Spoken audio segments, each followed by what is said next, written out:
Hello, everyone. Have you ever imagined the feeling of being treated like a criminal or as someone invisible in the very place you built? Meet Dr. Elias Costa, one of the most successful CEOs in the financial sector. He is a man who runs Global Bank, an institution he transformed from a small cooperative into a giant. But wealth and power, at times, cannot erase prejudice. The story you are about to hear happened on a seemingly ordinary morning when Elias decided to make an anonymous visit to one of his branches. In 10 minutes, what was supposed to be a simple transaction turned into a scene of public humiliation. And what happened next, when he revealed his identity, cost a manager his job immediately. Stay with us to understand how a racist attitude cost a position and revealed a deep problem within a major corporation. Dr. Elias Costa had a peculiar habit. He liked to visit Global Bank branches disguised. He dressed discreetly, wore simple glasses and a cap. He did this not to inspect, but to experience the common client's perspective. That morning, he chose the central branch of a large capital city, a place he rarely visited. The plan was simple. Go in, withdraw a modest amount, and observe the service. Upon arriving, he headed to the teller, who was busy. He waited patiently, and when he was called, he asked to withdraw 5,000 Brazilian reals, about $1,000, from his personal account. He handed over his card and a valid ID. The teller processed a request quickly but hesitated and called the manager Mr. Arthur. Arthur was a middle-aged man with an air of superiority. He looked Elias up and down. He didn't see a client, but a black man in simple clothes asking for an amount that, in his prejudiced mind, didn't match his appearance. Arthur took Elias's ID, looked at the name Elias Costa, but his expression was one of suspicion. "Sir, the amount is high. Are you sure this account is yours? We might have security issues here." Elias, remaining calm, replied that yes, the account was his, and he would like to make a withdrawal. Arthur began asking intrusive and irrelevant questions.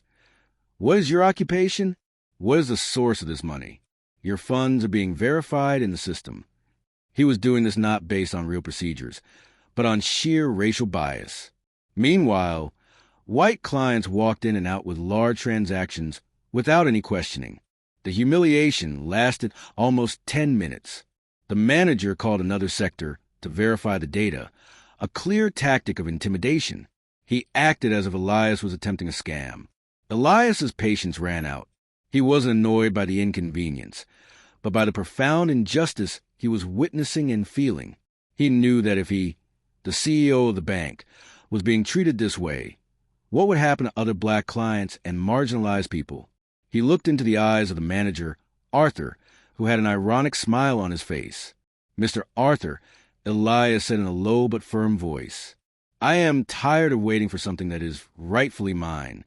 You have violated several customer service and security policies." Arthur scoffed dismissively. "Well, my friend, if you were who you claim to be, you wouldn't mind waiting. If you insist, I will have to call security to ensure we are not being deceived." That was the limit. Elias took a deep breath. He removed his cap and glasses, changing his posture. He grabbed his phone and called his executive assistant, who was waiting in the car outside. "Lucas, start the live stream on the bank's official channel. Send the security and HR team to the central branch now, and bring my corporate ID badge." In less than 5 minutes, the bank security team walked in. Manager Arthur tried to intervene, but Elias simply ignored him. Lucas, the assistant, handed Elias the executive ID badge, which gleamed around the CEO's neck. That moment was captured by the phone camera Lucas had activated, broadcasting everything live to employees and shareholders following the bank's internal page. Elias turned to the manager, Arthur, who was pale and shaking.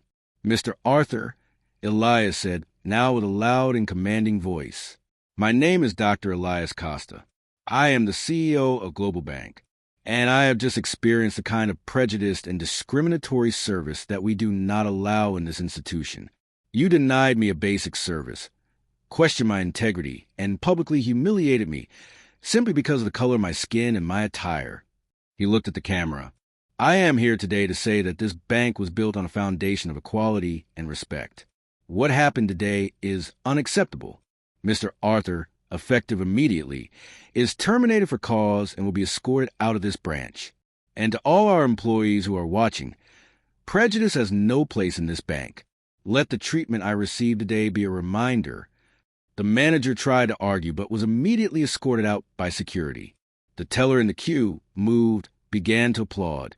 Elias didn't stop there. He stayed in the branch for another hour, talking to employees and clients, reinforcing the zero-tolerance policy against racism and discrimination. The 5,000 Brazilian reals withdrawal was made, but the true value of that moment was a lesson that power must be used to deliver justice. The story of Elias Costa is a powerful reminder. Do not judge a book by its cover. True authority is not in the most expensive suit, but in character and dignity. If this story touched you, leave your comment below. What would you do if you were in Dr. Elias Costa's shoes? Don't forget to like and subscribe for more stories of reversal and justice.